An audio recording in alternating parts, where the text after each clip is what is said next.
आजकाल ना मला उठण्यासाठी अलार्म लावायची बिलकुल गरज नाही पडत, कारण की शिरोज मला सकाळी सकाळी उठवतो. नमस्कार, आज आपल्या चॅलेंजचा 17वा दिवस आणि मी गेले जिमला. जिममध्ये ना मी आज हिट वर्कआउट केलं. आज माझी ट्रेनर नव्हती. युजली मी सकाळ सकाळी वेट ट्रेनिंग करते आणि संध्याकाळी कार्डिओ करते, पण आज मी मॉर्निंगला कार्डिओ केला आणि खरंच मला फ्रेश वाटतंय. माझ्या लाईफस्टाईलमध्ये काही चेंजेस हवेत का, मला प्लीज सजेशन करा किंवा तुम्ही मला मेसेज पण करू शकताय, ते मी नक्कीच बघेन. त्यानंतर मी 45 मिनिटचा वर्कआउट कंप्लीट केला आणि मी घरी गेले. घरी जाऊन ब्रेकफास्ट केला आणि त्यानंतर क्लिनिकवरती गेले.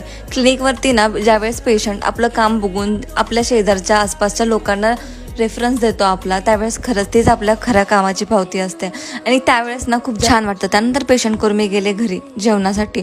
शिरोला पण फूड द्यायचं होतं आणि माझी रेस्ट पण होते. नंतर मी गेले क्लिनिकवरती, पेशंट केलं आणि त्यानंतर परत मी गेले जिमवरती. आणि कोणीतरी मला विचारत होते की तुझी एनर्जी ड्रेन होत नाही का? बिलकुल नाही. खरंच जिम हा आता माझा एक पर्सनल स्पेस झाला.